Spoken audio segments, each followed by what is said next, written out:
Saskatchewan is vast, but I think we tend to take that for granted.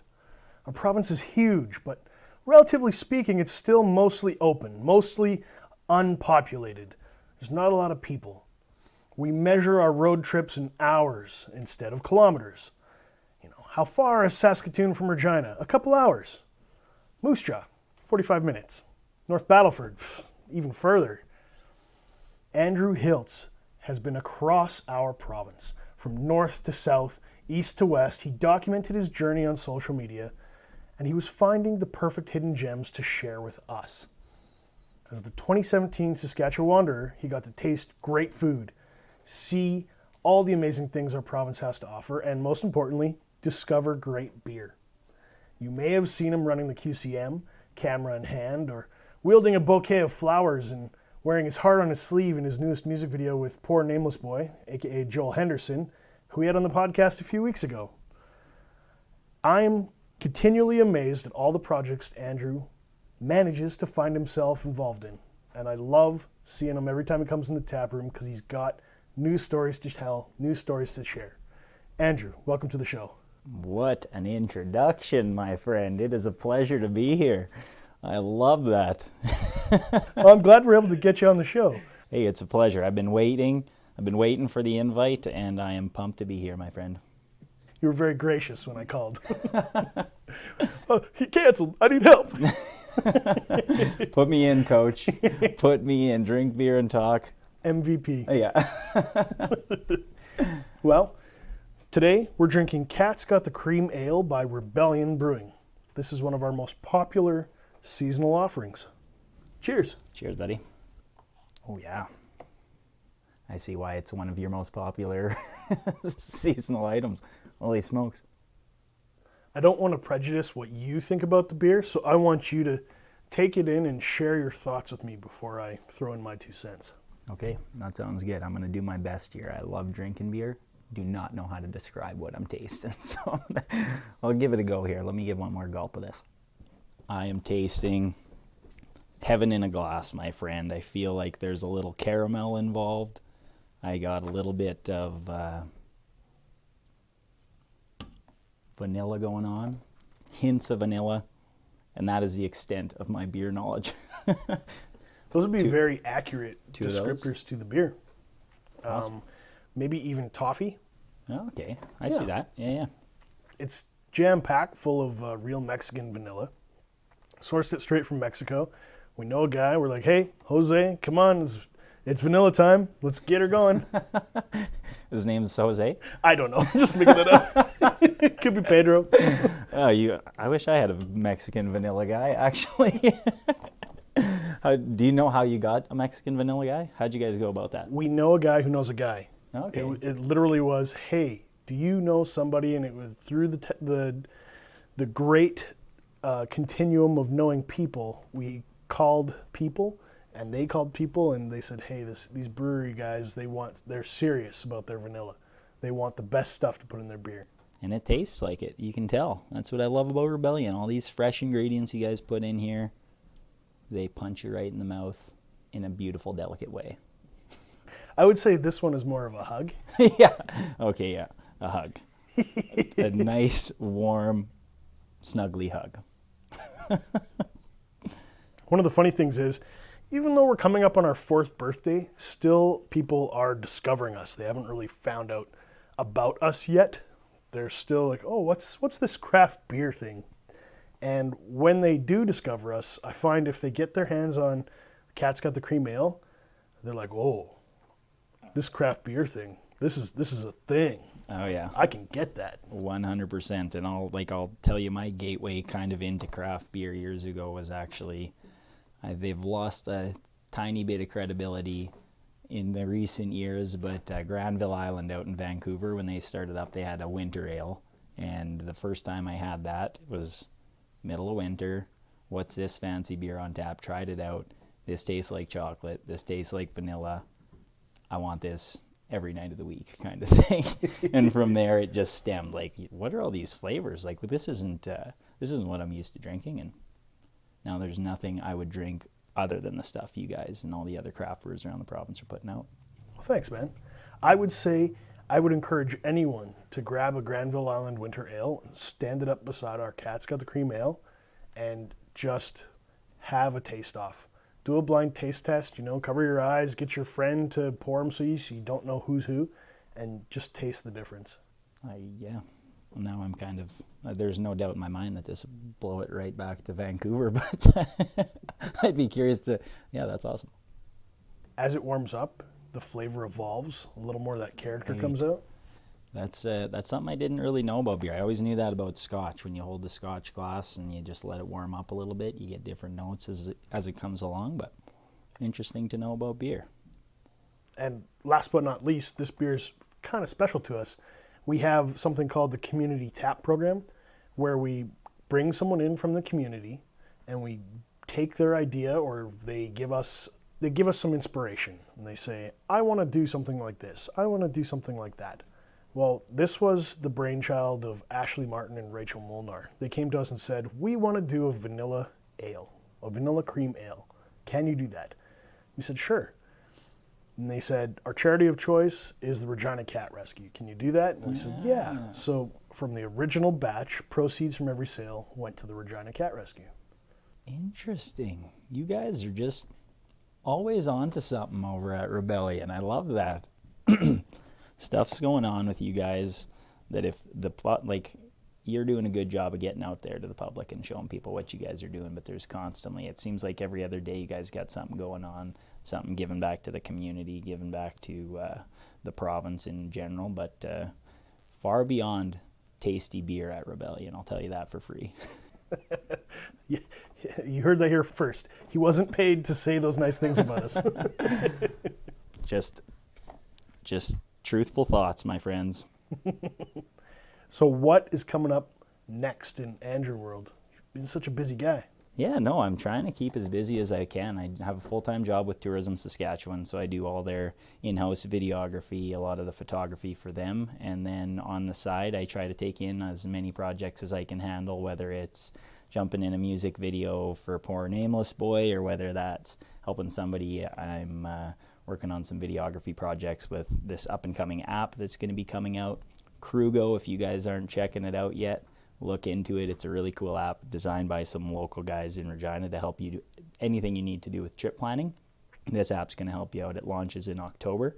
So I'm working on a video series with them, which is a lot of fun, filming around the city. And then rolling into November, December, hopefully pick up some more speaking opportunities, get some more contracts, so on and so forth. Just I use that camera as much as I can. Get in front of the camera if the opportunity arises. So how do you end up from Coronach to becoming the Saskatchewanderer? How did that go? Yeah, that was an interesting journey for me, actually. I came out of high school in Coronach. I went to marketing school in Moose Jaw for a number of years, and then I ended up actually moving home for a summer to work at a grain elevator just to save some money, and then I was going to find a real job. I worked that job in Coronach, my hometown, for 4 years.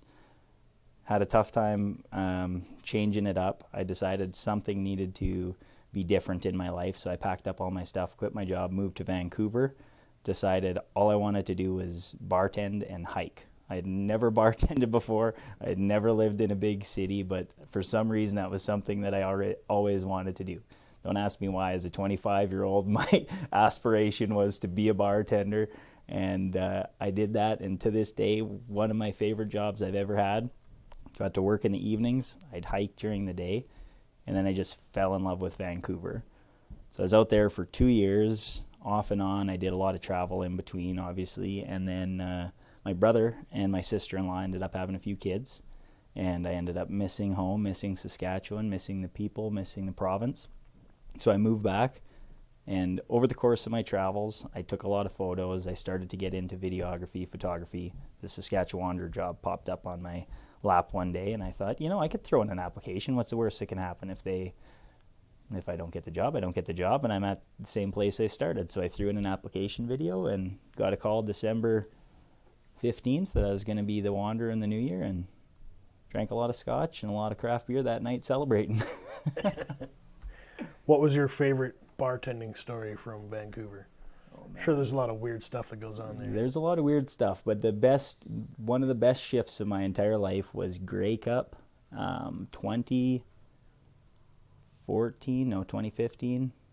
Grey Cup 2015, was that in Vancouver?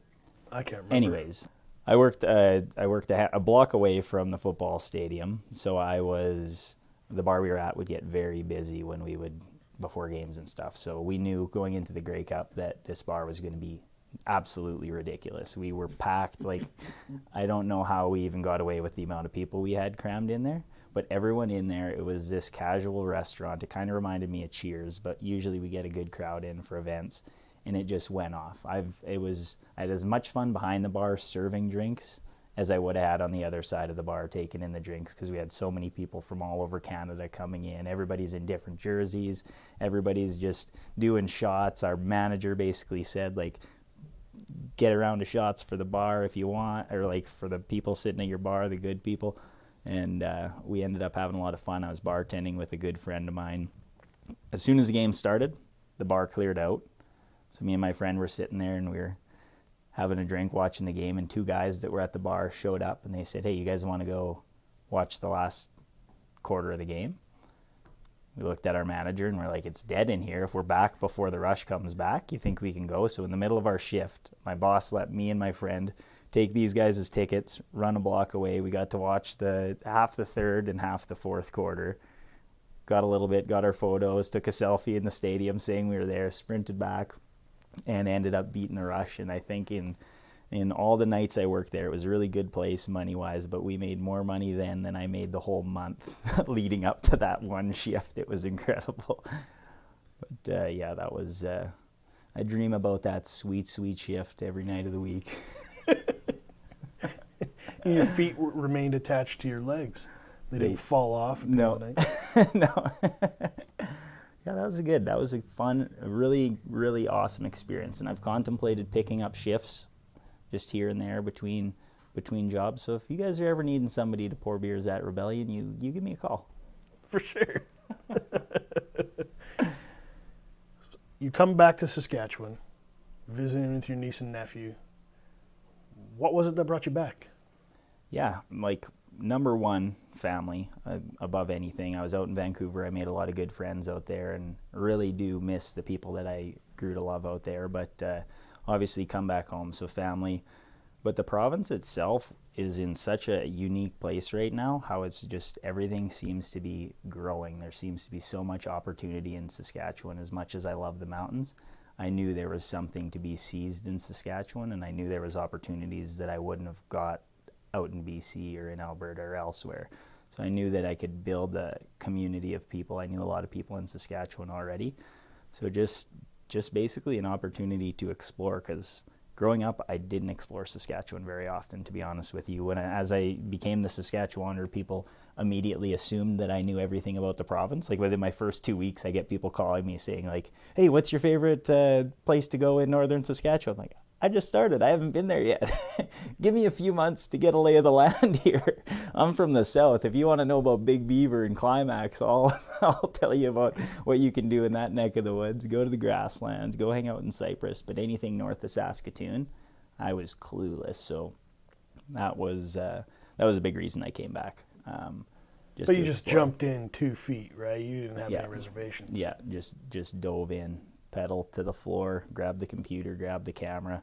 And funny story about that job, it's a large part videography and photography, and the application video that I created for that job was the second video I had edited in my life.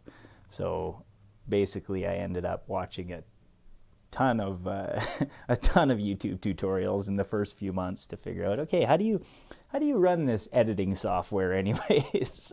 How does that guy that I watch on YouTube do that thing he does? Let's Google it. So there was, amongst all the time that goes into capturing the footage and doing that, it was learning at the same time. It was like I was going to school, and I wouldn't have had it any other way. Good way to learn. That's awesome. I think when it comes to fixing IT or doing IT solutions, whether that's video or getting the printer to work, all you have to be really good at is Googling the solution better than anyone else. 100%. Yeah. How did you figure that out, Matt? That's amazing. I Googled it. Yeah. Step number 1, turn it off and turn it back on. If that doesn't work, give it a quick YouTube. That'll solve every problem you ever had. What was the biggest surprise for you in Saskatchewan? What did you discover that really blew your socks off? The food and the beer scene. Growing up in southern Saskatchewan, food, like obviously I had my grandma, and my grandma's amazing cooking, my mom and my aunties and everything like that, but I had never really experienced the kind of dining I experienced and the kind of cultural differences I experienced in Vancouver. So in my head, when I was out in BC, I was thinking, I can only have this while I'm in BC. This is not something that's in Saskatchewan. I didn't know about craft beer when I lived in Saskatchewan. So when I came back, realizing that there was Rebellions and there was Nokomis and there was Blackbridge and all these people that were pumping out these products that aren't just equally as good, but in a lot of cases blow some of these Vancouver breweries right out into the Pacific, that was a huge eye-opener for me. And then on top of that, the food scene, some of the restaurants in small towns that competed with these restaurants in downtown Vancouver, not to mention Saskatoon and Regina's food scenes, and then just the hidden gems within Regina that even people who live here have no idea. One of my favorite Saskatchewan restaurants is in Vibank, the Grotto. I haven't been there yet. You have to go, man. You go like on Mexican night, right? Is it? That's right. Did you have to book a big rezo, or did you reserve? Well, we did a group of 10, so we booked a few months in advance. They were very accommodating for us. My wife and I, our 10th anniversary is coming up, so we got our foodie friends together and we said we want to share this celebration. We want to share our 10th anniversary meal with you guys. Come with us to the Grotto and have a really amazing meal. That is what I'm talking about. We just ate our faces off, and it feels like authentic Mexican cuisine. When I've been to Mexico City, I've been to Mazatlan, Tijuana, been across the border a few times. The quesadillas and the tacos and all that other stuff, you just can't find it here. It's not there yet, but the Grotto seems to have kidnapped a few Mexican nationals, brought them in and said, hey, let's do it right. Let's bring it to Saskatchewan. Okay, if I hadn't had people pushing me to the Grotto before, I'll go now. I'm booking my spot as soon as we're done this podcast. I'm picking up the phone. It's the best advice you'll take all day. My God, well, that's a little win. Okay, I'll come back and we can talk about the Grotto in a few weeks after I get in there. What about you? What about favorite restaurant? Favorite restaurant? I have a few. One of my favorites for sure is Harvest Eatery down in Shaunavon, Saskatchewan. Have you ever been to the Shaunavon before? Once. Okay, so Rusty, Garrett Thenis and his wife Christy are doing some phenomenal things down there. He's from Saskatchewan, grew up in Shaunavon, moved to Calgary, learned to cook there, and just decided he wanted to bring his style of elevated cooking to small town Sask. He just went all in, said, build it and they will come type attitude. Because Shaunavon, realistically, it's I think it's maybe a half hour away from Swift Current, but it's a hike from Regina, from Moose Jaw, from Saskatoon to get there. And he has people coming. He has reservations booked all weekend, through the week. People are going from all over the province to eat there. And I make sure I save time when I'm anywhere in southwest Saskatchewan. I make sure I have time to stop in at Harvest Eatery for a bite to eat, because that place is my favorite. And then within Regina, I love Sky Bistro. I go there and visit with Milton, and Milton on the regular. That's one of my favorite spots in the city. Shanghai Lily, if you've never been, is probably my favorite place to go get a soup dumpling. That place, I could not believe it even existed. You have to go there to believe what's going on. Yeah, I can't say enough good things about that. And then, up in Saskatoon, I eat at Sticks and Stones a lot. I go to all those kind of Odd Couple. Odd Couple in Saskatoon is amazing. And then I just had a meal. I was up in northern Saskatchewan in Waskesiu. There's a restaurant. It just closed for the season, but it's called Pietro. And it was lights out. I was saying as I was eating, I didn't know, I couldn't decide. I was trying to rack my brain. Top 10 in the province, yes, I think so. I'm like top 5, pretty damn close. It was amazing. I had a rack of lamb the first time I was there, and then I came back and I had this pasta dish. I couldn't even tell you what was in it. I just let the server bring out whatever he wanted, and he, yeah, go there when you're in Waskesiu next summer.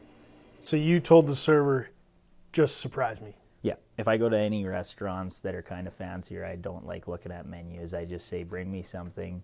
I eat everything. The only thing I don't actually eat is tomatoes, but that's a risk I'm willing to take.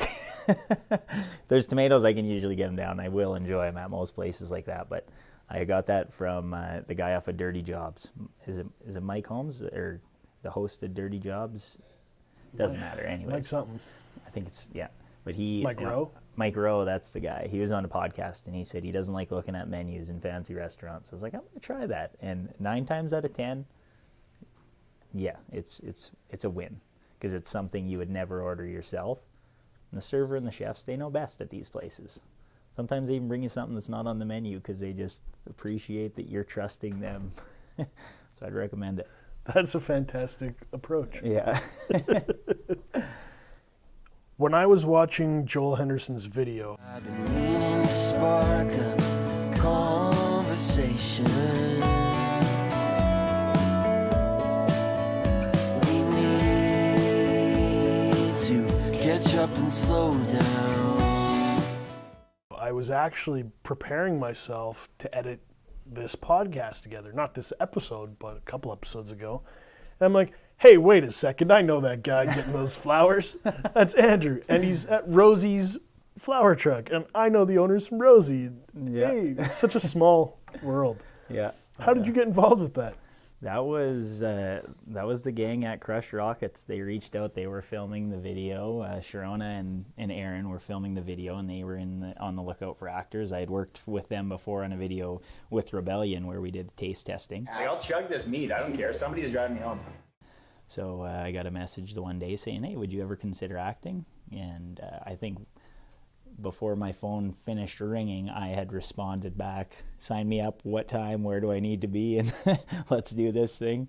So I showed up on Sunday, not knowing what we were filming, I knew it was a music video, didn't know what was going on. I just showed up, and yeah, it ended up being it turned out pretty good. The video looked awesome. The song was phenomenal. Joel's such an incredible artist, and it was the first time I actually got to meet him on set there, so that was good. I've been wanting to sit down and have a chat with him for a while. He seems like a pretty interesting dude, as I learned listening to your guys' podcast together a couple weeks ago.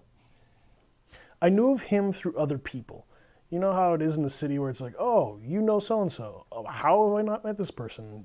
This person knows 20 other people that I know, but they just haven't bumped into each other until now. Yep, that's exactly. I was the same way. He's just one of those guys, and since I moved to Regina, like, I've only been here 6-7 months, so I've actually been going out of my way to try and kind of take people, go for lunch or go for a beer, go for a coffee with people that I know who are in the city, who I think I might get along with. And Joel was one of those guys. I was trying to recruit him to get him to come by my place and play a song on my balcony. I recorded a few, I called them Broad Street Balcony series, where I had local musicians just come play an acoustic song on my balcony. So we postponed that one for the release of this album. So I'll have to, Joel, if you're listening, I'm waiting for you to come film that video with me, bud. He comes in and the girls are just like, oh my, it's Joe. I'm like, what's the big deal? And then I hear his music. I'm like, hey, okay, he's pretty damn good. Yeah, the guy's incredible, absolutely, and just a genuine dude as well. Just a good, honest guy. So what is coming up next for you? Around the bend, like I said, I'm going to finish up this video work I'm doing with Krugo, this app company. I just moved to a new house, so I'm going to work on getting settled there, catch up on some Tourism Sask videos. I'm working on a rider video right now that I got to hopefully get a few more interviews with. That's through Tourism Saskatchewan, but I'm very excited to do that. We took a photo of 100 different groups of fans at a rider game on the 5th of September. And then we got some voiceover work. We interviewed some old fans, some young fans. We had a guy that's been coming to Rider games for 55 years. We had a kid that was at his first game. And then I'm hoping to get a few more interviews like that and just kind of dub together a 2-minute video that just pulls on every Rider fan's heartstrings and just makes you want to travel to Saskatchewan to experience the unique culture that is the Saskatchewan Rough Rider fan base. So that's one of the big ones I'm working on right now. I hope to take a fair bit of time on that project, and then going into the winter, we'll never know. I got a wetsuit. I might have to go for a little dip in Wascana one of these nights. And Where can people find your Rough Rider video when it goes up? that'll be on Tourism Saskatchewan's page. That'll be on the Rough Riders social media channels as well, and my personal account, which is just at Hiltz Andrew. It should be posted all over the place in a couple weeks. Hopefully it's out right before playoff time, just to rev everybody up. Deadly. Yeah. Well, I hope you enjoyed the beer. Beer was fantastic. I want to thank you for your time. I want to thank you, man. No, that was great. Cheers. I appreciate it. I get to interview you next time. For sure. Oh, that's such a good beer. It's delicious. Is there any more? We can get you some more if you want. No, I'm just kidding. Rebels, thank you for tuning in this week. If you want to find the latest news about Rebellion Brewing, be sure to check us out on Facebook, Instagram, and Untapped. Thank you for joining the Rebellion.